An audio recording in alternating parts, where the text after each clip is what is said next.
Grupo Expansión. Impuestos, ISR, IVA, IEPS, persona física, persona moral, empleado, con actividad empresarial, régimen de confianza, constancia fiscal, declaración anual. Todos estos son conceptos básicos que debes conocer para la vida adulta, estés al tanto y le pierdas el miedo a la autoridad del gobierno que cobra los impuestos, es decir, el Servicio de Administración Tributaria, mejor conocido como SAT. Cuéntame de economía. La actualidad de la vida económica de México y el mundo sin tanto rollo. Cuéntame de economía. Hola, podescuchas, bienvenidos a un capítulo más donde les vamos a explicar unos conceptos básicos muy importantes para que estén al tanto de su vida fiscal, o sea, del pago de impuestos y no le tengan miedo al SAT, y pues también que entiendan un poco de cómo funciona el cobro de impuestos en el país y que prácticamente se aplican a todos los productos y servicios que pagamos y por supuesto se descuentan también de nuestra nómina. Yo soy Dainzú Patiño, reportera de Economía en Expansión, y les recuerdo que sin importar en qué plataforma nos escuchen, suscríbanse para que no se pierdan ningún episodio de este maravilloso podcast. Hoy me acompaña mi colega Pepe Ávila. ¿Qué onda, Pepe? ¿Qué tal te fue con la declaración anual del ISR que tuviste que presentar en abril? Porque sí la presentaste, ¿verdad? Y ya mandaste tu constancia de situación fiscal a Recursos Humanos, Manix. Hola Dain, ¿cómo estás? Hola, ¿escuchas? Sí, presenté mi declaración anual en tiempo y forma, incluso tuve saldo a favor y ya mandé mi constancia de situación fiscal a Recursos Humanos. Antes de arrancarnos con estos temas y con estos conceptos que todo mundo deberíamos de tener presentes para estar bien con el SAT, les quiero hacer una invitación a que sigan nuestra cuenta de Twitter @EXPEconomía, y si tienen dudas o preguntas relacionadas con esto del pago de impuestos, la autoridad fiscal o cualquier otro relacionado con la economía y finanzas, nos hagan llegar sus preguntas, quejas, comentarios y sugerencias a esta cuenta con el hashtag Cuéntame tus dudas. Posiblemente sienten que nos estamos oyendo muy avanzados con esto de la devolución, la situación fiscal. Así que vámonos al inicio de los conceptos básicos que tenemos que entender para no temerle al SAT y no sentir escalofríos o esa temblorina cuando escuchamos impuestos, SAT, declaración anual y estas cosas. Saben que siempre lo desconocido nos provoca miedo, pavor, ¿no? Incluso alguna fobia, y es normal. Pero, Dainzú, ¿qué te parece si nos damos pianito y comenzamos con lo más básico? Así que, ¿qué te parece si nos contestas y nos cuentas qué son los impuestos? Hay dos tipos de impuestos, mis queridos podescuchas, los directos e indirectos. Los directos son los que se cobran a las fuentes de ingresos, como por ejemplo los salarios, los sueldos y pues también a las ganancias de las empresas. Y este impuesto es conocido mayormente como el impuesto sobre la renta. Y luego pues nos vamos con los indirectos, que son los conocidos como el impuesto al valor agregado IVA, que generalmente los cobran a todas nuestras chunches, especialmente pues a los cigarros, a las bebidas alcohólicas, a las gasolinas. Y también está el impuesto sobre la producción y servicios, que pues también se aplica a este tipo de productos, especialmente aquellos que son súper dañinos para la salud, tal vez con el objetivo de destinar estos recursos que se recauden para evitar enfermedades crónicas y pues también para desincentivar su consumo. Pero bueno, sabemos que de la teoría a la realidad hay mucha brecha. Estos impuestos indirectos son los que se incluyen en los precios finales de los productos y servicios y que se deben desglosar, pongan atención queridos podescuchas, en los tickets o facturas que reciban por la adquisición o pago de estos. Pagar impuestos es una obligación. Está en la Constitución mexicana en el artículo 31, fracción 4, y que dice así: es obligación de los mexicanos contribuir para los gastos públicos, por ejemplo, aplico el paréntesis, salud, educación, seguridad, pensiones, deuda pública, salarios de los funcionarios públicos. Y el párrafo de la Constitución continúa diciendo así de la Federación, o sea, para los gastos operativos del gobierno federal, y continúa como de los estados, de la Ciudad de México y del municipio, o sea, también entrarle a los impuestos locales. Esto de manera proporcional y equitativa según dispongan las leyes. Y bueno, aquí, ¿quién es la autoridad encargada de recolectar este dinero para distribuirlo entre las secretarías de Estado, como la del Bienestar, o los órganos autónomos, como el Poder Legislativo, o sea, las cámaras de diputados y senadores? Eso, pues, obviamente lo sabe Pepe Ávila y nos lo va a explicar, pero antes nos vamos a ir a nuestro paréntesis de esta semana con Alex Bazán.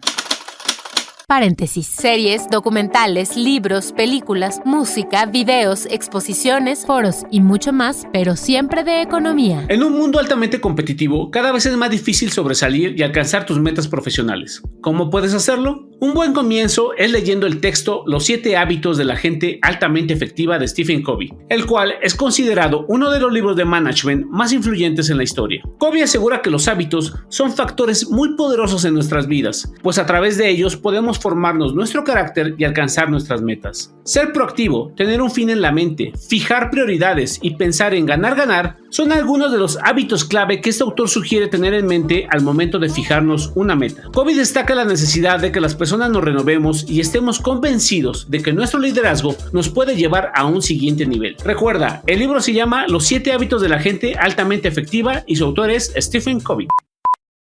Estábamos en eso de saber quién es la autoridad que recauda los impuestos y vigila el cumplimiento de las obligaciones fiscales, señor sí señor, y pues se trata del SAT, el Servicio de Administración Tributaria, que es un órgano desconcentrado de la Secretaría de Hacienda y Crédito Público, y a su vez transfiere los recursos por los impuestos a la Tesorería de la Federación, para que de ahí se reparta a las Secretarías de Estado y a los gobiernos estatales y municipales. En teoría, de acuerdo a la ley, el dinero de los impuestos que pagamos todos los ciudadanos, todos, porque ya explicó Dainzú que desde comprar un refresco hasta las ganancias de una empresa causa impuestos, debe retribuirse en la prestación de servicios públicos de calidad. Ojo aquí, calidad. Atención médica, salud, educación y también para la inversión en infraestructura social, es decir, en hospitales, escuelas, parques, etcétera, etcétera, etcétera. Y también económica, es decir, en carreteras, puentes, puertos y todo lo que nos conecta entre ciudades, entre países, y etcétera, etcétera. Y bueno, pues también les cuento que para garantizar el cumplimiento en el pago de los impuestos, el SAT determina toda una serie de obligaciones fiscales que debemos cumplir, y esto desde el primer momento en el que realizamos una actividad que nos genere ingresos, ya sea desde que firmamos nuestro primer contrato laboral o cuando nuestra empresa comienza a dar sus primeros pasos. Por ejemplo, inscribirse en el Registro Federal de Contribuyentes o RFC, y esta clave la obtenemos con una serie de combinación de las letras de nuestro nombre o nombres y de nuestros apellidos paterno y materno con la fecha de nacimiento. Y hay 3 últimos dígitos que se llama homoclave y ahí tienes ya tu RFC. Este te lo brinda el SAT cuando te registras y servirá toda tu vida para el registro de tus actividades económicas que conllevan obligaciones fiscales, recibos de nómina, pago de honorarios, emisión de facturas, recepción de facturas y, por supuesto, presentar la declaración anual. Bien, pues una vez que ya te registraste en el RFC, tienes todos tus dígitos, tienes tu homoclave, pues debes elegir en qué régimen estarás y que generalmente son 2, persona física o persona moral. Las personas físicas aplican a un solo individuo que puede registrarse por su tipo de actividad que realiza, ya sea por ejemplo empleado o un freelance por actividades profesionales, ya sea como un fotógrafo o un diseñador, o por actividad empresarial, que puede ser un comerciante que realiza actividades comerciales, o un autotransportista o también actividad industrial. Y bueno, las personas morales ya son asociaciones de distintas personas y generalmente aplica para conformar empresas, grupos empresariales. Puede ser una persona física o moral del régimen general o una persona física o moral, pero del régimen simplificado de confianza, mejor conocido RECICO, y que la autoridad fiscal estrenó este año. En ambos casos, en el general y en el RECICO, se ofrecen diferentes obligaciones y por tanto también diferentes beneficios, como las tasas de descuento a las ganancias, el ISR. La diferencia más importante es que en el régimen general el ISR puede ser de hasta 30 e incluso 35%, pero solo se aplica a las ganancias, que pues son el resultado de los ingresos menos los gastos, y aquí también pueden realizar deducciones autorizadas. Los del régimen simplificado de confianza, por ejemplo, tendrán una tasa más baja del ISR, entre el 1 y el 3%, pero estas son aplicadas a los ingresos constantes y sonantes. Entonces, ahí está parte de los beneficios que ofrecen estos dos tipos de regímenes. Y bueno, para saber qué régimen puede aplicarte mejor, pues va a ser ya parte de un análisis. Les recomendamos que en compañía o en conjunto con un contador, o estando muy bien informados, leyendo todas las notas de expansión que hay al respecto, o consultando más especialistas, y lo van a determinar de acuerdo a la actividad que realizan, de acuerdo a los ingresos que tienes al año, en qué gastas o en qué inviertes. Por ejemplo, normalmente una persona asalariada como yo está registrada en el SAT como una persona física en el régimen general. Un freelancer, una persona que trabaja por honorarios, o un microempresario, le puede convenir registrarse como una persona física en el régimen simplificado de confianza, el RESICO. Y bien, pues vámonos a la parte donde todos lloran: el trámite, la declaración de impuestos. Déjame recordar antes a los podescuchas que una vez que ya están inscritos en el SAT, tendrán que sacar su firma electrónica, sus claves y darse de alta en el buzón tributario para cumplir con obligaciones como la declaración anual, mayormente de manera remota, porque pues ya muchas obligaciones solo se presentan vía digital a través de la plataforma del SAT. Bendita tecnología, ¿no? Ya no tenemos que desplazarnos desde nuestra casa hasta las oficinas. Cuando quedaba cerca no era tanto rollo, pero en mi caso, desde el poniente de la ciudad, trasladarme muchas veces hasta Xochimilco sí era una distancia y una cantidad de tiempo considerable. Y ahora sí, ya tenemos los requisitos que mencioné hace unos segundos. Vámonos con las declaraciones, las cuales pueden ser para enterar pagos provisionales, que comúnmente se enteran de manera mensual, tanto para IVA como para ISR, y la declaración anual.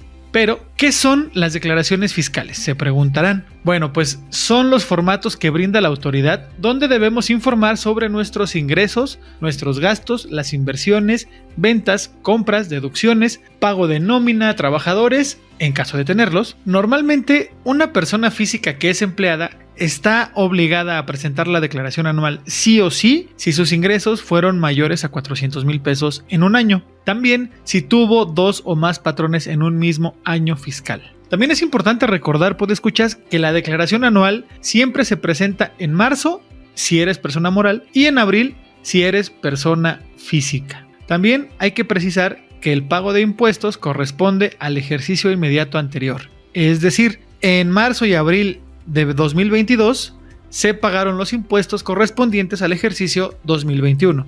Porque tú sí la presentaste, ¿verdad, Dainzu? Claro que sí, presenté mi declaración anual 2021 en abril pasado y hasta recibí saldos a favor gracias a KPP, gracias a que metí unas deducciones, y que es el concepto que les vamos a explicar y que nos pueden ayudar a recibir saldos a favor. Las deducciones son gastos, inversiones que nos pueden ayudar a disminuir la base sobre la que el SAT calcula el cobro del ISR. ¿Cómo vamos a aplicar estas deducciones que presentemos en la declaración anual? Pues vámonos por las más sencillas de explicar, que son las deducciones personales, y que pueden ser pagos por servicios médicos, servicios funerarios, escolares, por transporte escolar, e incluso los servicios del psicólogo y del nutriólogo. Para que apliquen, yo les recomiendo siempre pagar estos con medios de pagos digitales, ya sea tarjeta de crédito, de débito, transferencias, y pidan su factura en el momento que los paguen inmediatamente, y cuando las reciban revisen que todos sus datos estén correctos. Esta parte es importante, la de mantener siempre sus datos actualizados en el Registro Federal de Contribuyentes, y siempre que hagan cambios de domicilio, de actividad económica, cambien de trabajo, de patrones, o reanuden alguna actividad, siempre notifíquenselo a la autoridad fiscal. Esto les va a evitar muchos problemas, y justamente pues a la hora de recibir o hacer pagos. Porque es importante tener siempre los datos actualizados, es que las empresas últimamente están pidiendo a sus trabajadores la constancia fiscal, que es un documento que se puede obtener vía electrónica en el sitio del SAT. Justamente da santo y seña de nuestra situación actual fiscal. El RFC, el régimen en el que estás inscrito, el domicilio fiscal, etcétera, etcétera, etcétera. Creo que hasta viene la CURP. Y bueno, así que no olviden mandar su constancia y se manda al área de recursos humanos o a la de contabilidad de su trabajo donde se las están pidiendo. No es para nada malo, podescuchas, simplemente es para que toda la información fiscal de los trabajadores de las empresas estén en orden, porque en julio viene una nueva versión para emitir comprobantes de pago o el CFDI, comprobante fiscal digital, y pues para ello tienen que coincidir los datos que tiene el SAT y los que tiene la empresa en este comprobante de pago que les dan mes con mes. Y bueno, así que no tarden en enviarlo y nosotros pues ya estamos casi por irnos, pero antes, ¿qué les parece si nos vamos a escuchar el Cuéntame tus dudas de esta semana? Cuéntame tus dudas. Tú preguntas, nosotros te contestamos.